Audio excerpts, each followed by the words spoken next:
Okay, so good morning, my dear students. Welcome to our online learning, our virtual class. But before I proceed, may I request everyone to mute your microphone to avoid unnecessary noise and distractions. And please observe proper behavior during our virtual class. And turn off your video as well. I would like to introduce myself to you. I am Maria Ana C. Robles, your online learning coordinator or your OLC. I am one of the faculty members of College of Arts and Sciences at AMA Malolo City, Bulacan, Philippines. Okay, so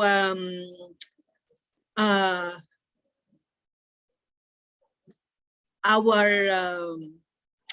course code is UGRD ENG 6240 for 2113T, and this is contemporary literature with literary criticism. And our topic for this morning is the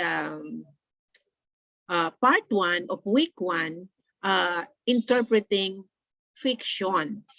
But I would like to give you, for this virtual class, I would like to give you the introduction to literature first, and the introduction to contemporary literature. Okay, so for our objectives, at the end of the discussion, we will be able to define literature and then differentiate the two divisions of literature, and then explain the nature of contemporary literature. Okay, so these are our learning objectives for this virtual session. Okay, let us now begin by defining literature. So what is literature? So what comes to your mind when you hear the word literature, literary works? Okay. Let us first define literature etymologically. So when you say etymology, it refers to the origin or the derivation of a certain word. So the word literature is derived from the Latin word or the Latin term litera, which means letter. Now, writers make use of letters in writing literary works. Okay, now literature has been defined differently by various writers. I have here definitions. First, literature is an artistic representation of life in different forms of expressions. So meaning to say, literature or literary works are creatively represented by the different authors and writers, which can be described as written and sometimes spoken materials. Okay. Second, that literature is preserved writings of a country or people. So preserved writings, because these writings or these literary works are handed down from one generation to another. That makes it preserved. So this has been maintained and kept alive up to this time. And then literature is the embodiment of nations' traditions, customs, and cultures. So embodiment. So this is the collection of creative writings of a particular nation, people, group, culture, language, or period in history. And another one, it has been defined as vehicle of experiences, thoughts, feelings, beliefs, and attitudes about a given subject. Okay. So literature is where we can transport our experiences, thoughts, feelings, and attitudes. Okay. So these are some of the definitions of literature by various writers. Now, another one here is that literature is a body of work, either written, oral, or visual, containing imaginative language that realistically portrays thought, emotions, and experiences of the human condition. So it can be, as I said a while ago, written, oral, or visual. Okay? Now, what are the importance of literature? Or why do we need to study literature? First, better appreciation of our literary heritage. So, appreciation, there is a recognition and appreciation of our literary heritage. We learn to appreciate, okay? And then second, transmitter of values. Transmitter of values. Events, as we read them in literature, make us look ourselves and live through the experiences of the characters. So we glean from the stories the morals that lead to good life, like honesty, respect, love of country or patriotism, justice, honor, and others. Okay, and another one, preserver of ideals, customs, and traditions, because literature is our link, or literature is our link of the past. Okay, preserver of ideals, customs, and traditions. We get a glimpse of our ancestors' way of life by reading their stories and poems, reflecting on their practice, beliefs, and attitudes, makes us understand more deeply our roots, thereby inspiring us to strengthen our ideals, customs, and traditions at the present. Okay, so it is our link of the past, and it mirror our literature mirror. It is a mirror of culture, because literature reflects the culture or the cultures of different races. Okay, those who do not have resources to travel personally and personally observe the ways of people from other parts of the world may enrich their knowledge through literature.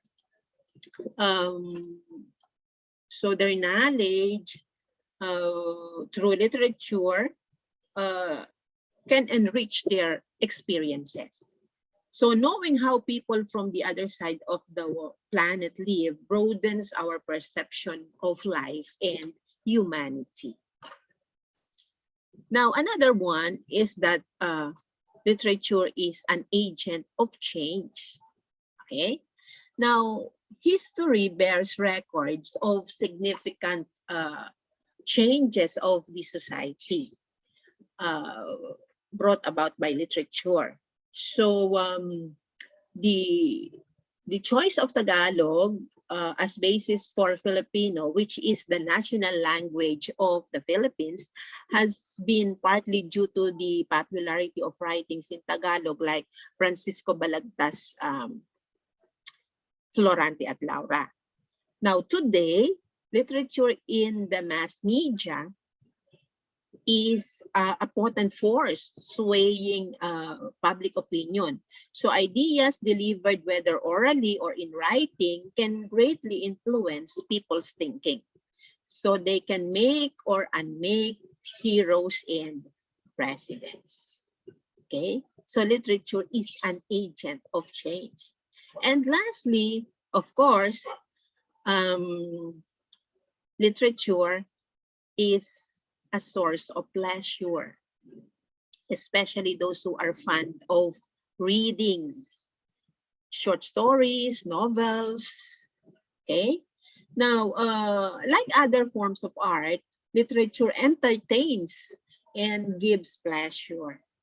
So some people read literature for fun, while others read for wisdom they get from it. Okay. So these are some of the importance of literature. Another one I have here, studying literature is like looking at the mirror of life, where man's experiences, his innermost feelings and thoughts are reflected. And through literature, we learn the culture of people across time and space. Okay, and then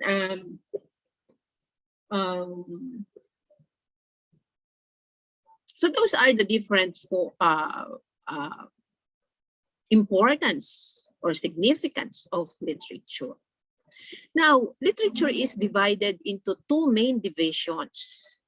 What are the two divisions? These are prose and poetry. Okay, so let us differentiate the two. So what is prose and what is poetry? So in terms of form, prose is written in paragraph form, in an ordinary form, whereas poetry is written in stanza or verse form, just like poems. And then in terms of language, prose is expressed in ordinary form, like I said, while poetry is expressed in metrical, rhythmical, and the use of figurative language. And prose appeals more to the intellect or more of thinking, while poetry appeals more to the emotion of the writers and the readers, or it has something to do with the feelings. In terms of aim, the aim of prose is to convince, to instruct, to imitate, and reflect. Okay, whereas in poetry, its aim is to steer the imagination of the readers, or to stimulate the feelings of the readers and set an idea of how life should be. So these are the two forms of, or two main divisions of literature. Now, prose can be fiction or non-fiction. So as we all know, fiction is based on the imagination of the writers. So more often than not, fiction are not true. Okay, whereas non-fiction is based on facts and based on truth. So examples of fiction are short stories, legends, fairy tales, folk tales, novels, fables, myths, and others. While nonfiction, we have here report, narratives, memoirs, letters, articles, journals, and biographies. Now, what are the different types of prose? Okay, so we have here short story. So short story is a brief expression of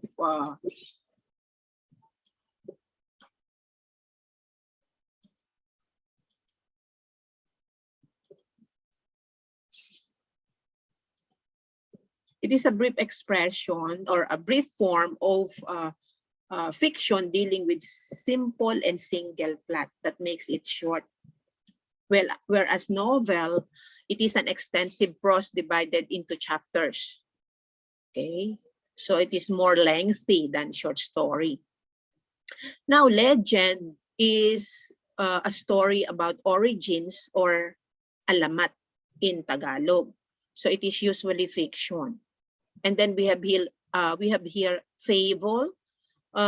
Fable is a brief story that tells a lesson or moral, and the characters of fable are usually animals, but they are given human characteristics. Okay, so another one here is plays or drama, which is presented or which are presented on stage, story presented on stage with acts and scenes. It could be drama or tear-jerking. It could be comedy, tragedy, epic, adventure, or horror. Okay, and then we have here news. News, as we all know, news is a report of everyday events in the society. And biography, it is a record of one's life written by other person. Whereas autobiography is a record of one's life written by the person himself. Auto means the person himself. And then the diary is a personal account of important events in the writer's life, which is usually accomplished daily. Okay, and then letter, it refers to the actual written communication. Okay, so these are the different types of prose, okay, which are written in an ordinary form. They can be fiction or non-fiction. Okay, and then the next division of literature is poetry. Okay, now poetry has three types. So we have dramatic poetry, lyrical poetry, and narrative poetry. Okay, let's discuss it one by one. So we have first lyric poetry. Now, lyric poetry is an expression of poets' personal feelings, originally intended to be sung to the accompaniment of a lyre or any string instrument.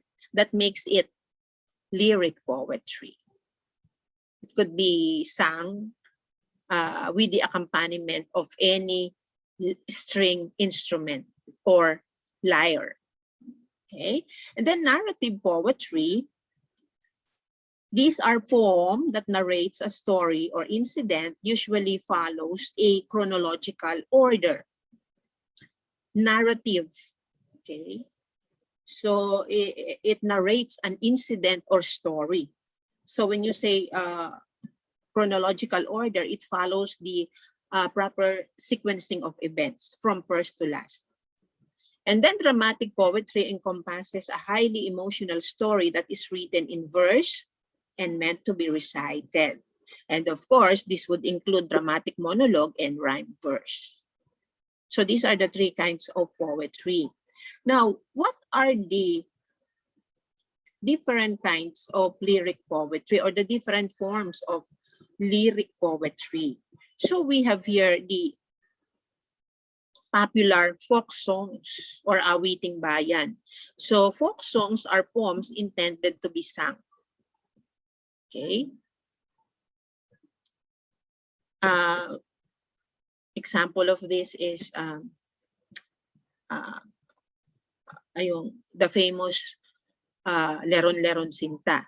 So Leron Leron Sinta can be sung and it could also be recited.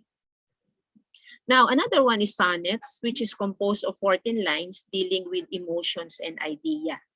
And then elegy, it is a mournful poem which expresses feelings of grief and melancholy, in which the theme is about death of someone.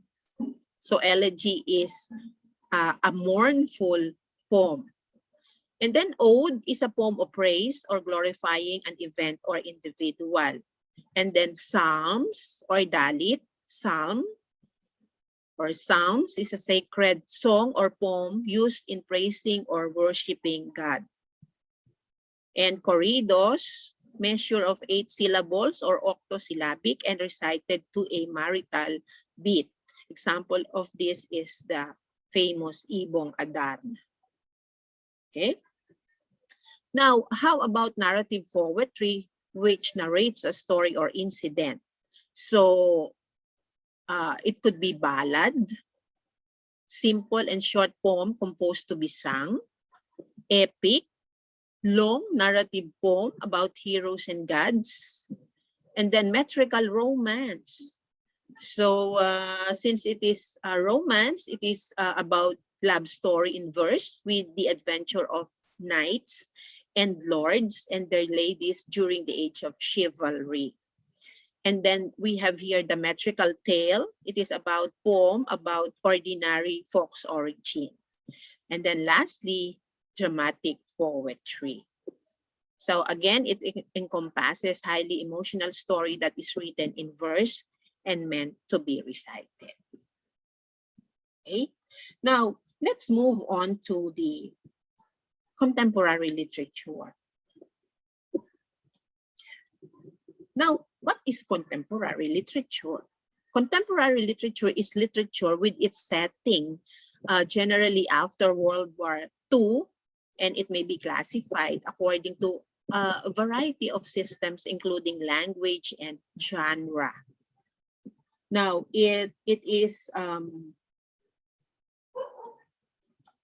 a sub-genre of romance novels, generally with the setting after World War II, and this was the essence of realism, which include contemporary romance. Now, why is contemporary literature important?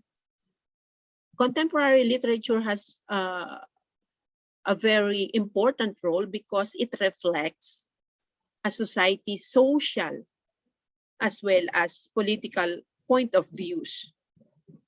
Now, because it helps them to illuminate the strengths or weakness of society. Now, literature, or to be more specific, contemporary literature helps the readers to develop their rational thinking. Okay. Now, what are some of the examples of contemporary literature? These are some of the books.